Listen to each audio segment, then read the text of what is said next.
वर्तमान मीडिया जगत के कुछ लोग इस आंदोलन को भी अनैतिक बताने में किसानों को, यहाँ तक कि स्वामीनाथन आयोग जैसे कृषि विशेषज्ञों ने करने जैसा बात नहीं है, क्योंकि हमने वो दिन देखा है जब पेट भरने के लिए हम विदेशों से दिल्ली आके आंदोलन नहीं करते। कौन से संविधान में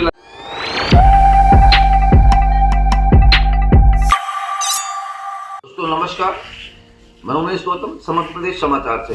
आइए आज बात करते हैं किसान आंदोलन। किसान आंदोलन की बात करने की बात क्यों उठी? आज एक वीडियो देखा जिसमें वो व्यक्ति किसानों की मांग पूरी करने के बारे में कह रहा था कि अगर सरकार ने किसानों की मांग की तो अर्थव्यवस्था कमजोर हो जाएगी। वर्तमान मीडिया जगत के कुछ लोग इस आंदोलन को भी अनैतिक बताने में, किसानों को खालिस्तानी बताने में, कई किस्म के इल्जाम लगाने में बाज नहीं आ रहे हैं, जबकि सच्चाई यह है कि किसान हमेशा देश की अर्थव्यवस्था को मजबूत करता रहा। यहाँ तक कि स्वामीनाथन आयोग जैसे कृषि विशेषज्ञों ने कृषकों के सुविधा और छूट देने की बात कही है। आज उन्हीं मांगों को तथाकथित अर्थशास्त्री कहें या सरकार के चटुकार नाजायज बताने की पूरी कोशिश कर रहे हैं और अर्थव्यवस्था को नुकसान में आने की बात कर रहे हैं, जबकि उन्हें खुद भी इस बात का ज्ञान नहीं है कि जीडीपी का पूरा अर्थ पता हो या जीवीए का मतलब जानते हो। इन्हें इस बात से कोई मतलब नहीं, फिर भी किसान आंदोलन पे वो अपना ज्ञान फैल रहे हैं और बता रहे हैं कि किसानों की मांग पूरी करने से देश की अर्थव्यवस्था को नुकसान पहुंचेगा। जैसा कि एक वीडियो मैंने देखा, वो वीडियो मैं अपने साथ डालूंगा, आप जरूर देखेंगे। वर्तमान में लगभग कृषि 15% अर्थव्यवस्था में कृषि का योगदान है। जहां सरकारें लोगों को रोजगार नहीं दे पाती, वहीं भारत में किसानों ने 49% लोगों को रोजगार किसानों ने दिया हुआ है।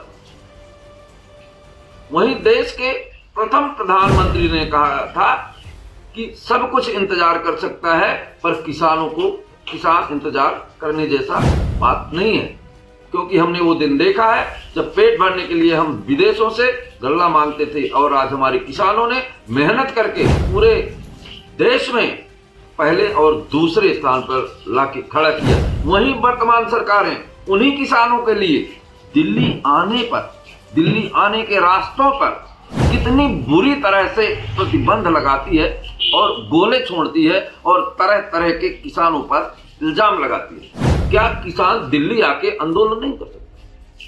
कौन से संविधान में लिखा है कि किसानों को दिल्ली आके आंदोलन करना वर्जित है? ये किस संविधान के खिलाफ है? इस किस संविधान में लिखा है कि आंदोलनकारियों से बर्बरतापूर्ण व्यवहार करना चाहिए? सरकार को आम जनता हो या कोई भी या किसानों को डरा धमका कर नहीं, बैठकर सुलह से बात करना चाहिए। यानी कि मैं WH के ग्रीन बॉक्स में उसने भी ये माना है कि किसानें अर्थव्यवस्था को मजबूत करती हैं। कुछ लोग विकास की बात करते हैं, विकासवाद की बात करते हैं, तो पूरी दुनिया में सबसे मजबूत अर्थव्यवस्था को अमेरिका को जाना जाता है। अमेरिका अपनी जीडीपी का 5% किसानों के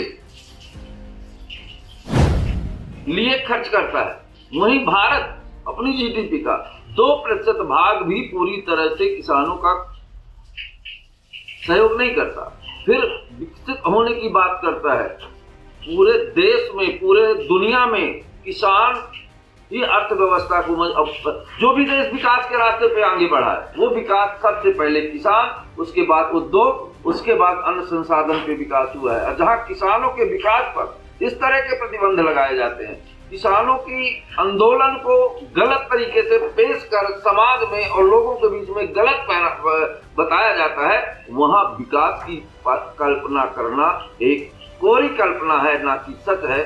आप देखिए इस वीडियो में भाई साहब किस तरह समझ। तो आपका प्रश्न होगा कि किसानों की मांगे क्यों नहीं मान रही है सरकार। मांगे हैं क्या क्या? फसलों पर एमएसपी चाहिए, 10,000 रुपए प्रति माह की पेंशन चाहिए बुजुर्गों के लिए, 700 रुपए मनरेगा में 200 दिनों के लिए चाहिए, बिजली बिल माफी चाहिए, डीजल सब्सिडी चाहिए। केवल एमएसपी की यदि बात करें तो 10 लाख करोड़ का अतिरिक्त खर्चा आएगा। यदि किसानों की संख्या देखें तो 15 करोड़ है। इसमें से 2 करोड़ भी यदि पेंशनधारी हुए तो 10,000 रुपए प्रति माह की पेंशन से कुल खर्च होगा 2,40,000 करोड़ का। मनरेगा का हिसाब बैठता है 21 लाख करोड़। बिजली बिल माफी आदि भी यदि 200 यूनिट 8 रुपए प्रति यूनिट पर देखें तो लगभग 2,88,000 करोड़ का खर्च आता है। केंद्र और राज्य सरकारों की कुल सब्सिडी 3,56,500 करोड़। 2023 में भारत का पूरा बजट था 45 लाख करोड़, जो कि कुल सरकारी आमदनी से 6% अधिक है, फिस्कल डेफिसिट जिसको कहते हैं। किसान जो मांग रहे हैं उसका अतिरिक्त भार आता है 36 लाख करोड़। अब आपसे मेरा एक प्रश्न है कि यदि आप 252 रुपए प्रति किलो गेहूं के एमएसपी को समर्थन दे रहे हैं, क्या आप 300 रुपए प्रति किलो आटा?